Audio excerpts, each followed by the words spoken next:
Anak durhaka dari Singapura. Sebuah kisah nyata dari negeri Singapura beberapa dekade lalu yang cukup menghebohkan hingga Perdana Menteri saat itu, Lee Kuan Yew Senior turun tangan dan mengeluarkan dekrit tentang orang lansia di Singapura. Dikisahkan ada orang kaya raya di sana, mantan pengusaha sukses yang mengundurkan diri dari dunia bisnis ketika istrinya meninggal dunia. Jadilah ia single parent yang berusaha membesarkan dan mendidik dengan baik anak laki-laki satu-satunya hingga mampu mandiri dan menjadi seorang sarjana. Kemudian setelah anak tunggalnya tersebut menikah, ia minta izin kepada ayahnya untuk tinggal bersama di apartemen ayahnya yang mewah dan besar. Dan ayahnya pun dengan senang hati mengizinkan anak menantunya tinggal bersama-sama dengannya. Terbayang di benak orang tua tersebut bahwa apartemennya yang luas dan mewah tersebut tidak akan sepi, terlebih jika ia mempunyai cucu. Betapa bahagianya hati bapak tersebut bisa berkumpul dan membagi kebahagiaan dengan anak dan menantunya. Pada mulanya terjadi komunikasi yang sangat baik antara ayah anak menantu yang membuat ayahnya yang sangat mencintai anak tunggalnya itu tersebut tanpa sedikit pun ragu-ragu mewariskan seluruh harta kekayaan termasuk apartemen yang mereka tinggali. Dibalik namakan ke anaknya itu melalui notaris terkenal di sana. Tahun-tahun berlalu. Seperti biasa, masalah klasik dalam rumah tangga. Jika anak menantu tinggal seatap dengan orang tua, entah sebab mengapa akhirnya pada suatu hari mereka bertengkar hebat yang pada akhirnya anaknya tega mengusir sang ayah keluar dari apartemen mereka yang ia warisi dari ayahnya. Karena seluruh hartanya, apartemen, saham, deposito, emas dan uang tunai sudah diberikan kepada anaknya, maka mulai hari itu dia menjadi pengemis di Orchard Road. Bayangkan, orang kaya mantan pebisnis yang cukup terkenal di Singapura tersebut tiba-tiba menjadi pengemis.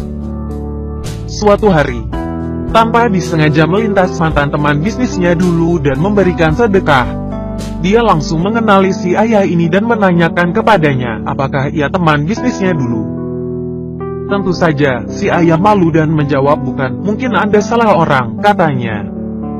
Akan tetapi temannya curiga dan yakin bahwa orang tua yang mengemis di Orchard Road itu adalah temannya yang sudah beberapa lama tidak ada kabar beritanya.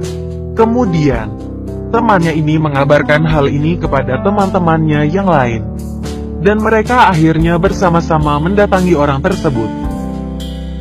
Semua mantan sahabat karibnya tersebut langsung yakin bahwa pengemis tua itu adalah mantan pebisnis kaya yang dulu mereka kenal. Di hadapan para sahabatnya, si ayah dengan menangis terseduh-seduh menceritakan semua kejadian yang sudah dialaminya. Maka, terjadilah kegemparan di sana. Karena semua orang tua di sana merasa sangat marah terhadap anak yang sangat tidak bermoral itu. Kegemparan berita tersebut akhirnya terdengar sampai ke telinga Lee Kuan Yew Senior. Lee sangat marah dan langsung memanggil anak dan menantu durhaka tersebut.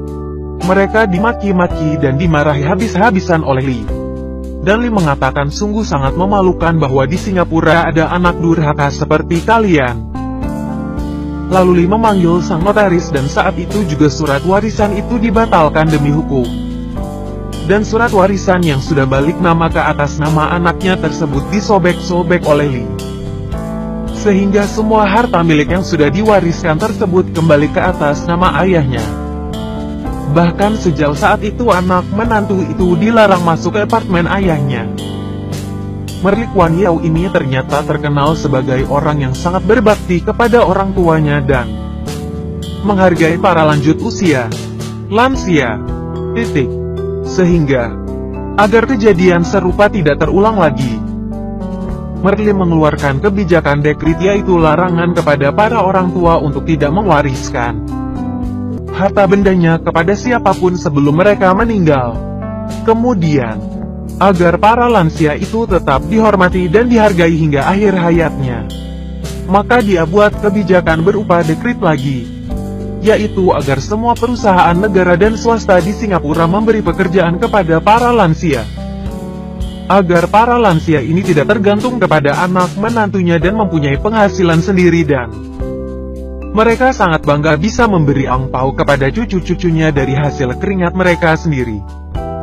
Selama 1 tahun bekerja, Anda tidak perlu heran jika Anda pergi ke toilet di Changi Airport, mall, restoran, petugas cleaning service adalah para lansia. Jadi selain para lansia itu juga bahagia karena di usia tua mereka masih bisa bekerja. Juga mereka bisa bersosialisasi dan sehat karena banyak bergerak. Satu lagi, sebagaimana di negeri maju lainnya, ini juga memberikan pendidikan sosial yang sangat bagus buat anak-anak dan remaja di sana. Bahwa pekerjaan membersihkan toilet, meja makan di resto dustbinnya itu bukan pekerjaan hina. Sehingga anak-anak TSB dari kecil diajarkan untuk tahu menghargai orang yang lebih tua, siapapun mereka dan apapun profesinya. Sebaliknya, anak di sana dididik menjadi bijak dan terus memelihara rasa hormat dan sayang kepada orang tuanya. Apapun kondisi orang tuanya, meskipun orang tua mereka sudah tidak sanggup duduk atau berdiri, atau mungkin sudah selamanya terbaring di atas tempat tidur, mereka harus tetap menghormatinya dengan cara merawatnya. Mereka, warga negara Singapura, seolah diingatkan oleh Lee agar selalu mengenang saat mereka masih balita.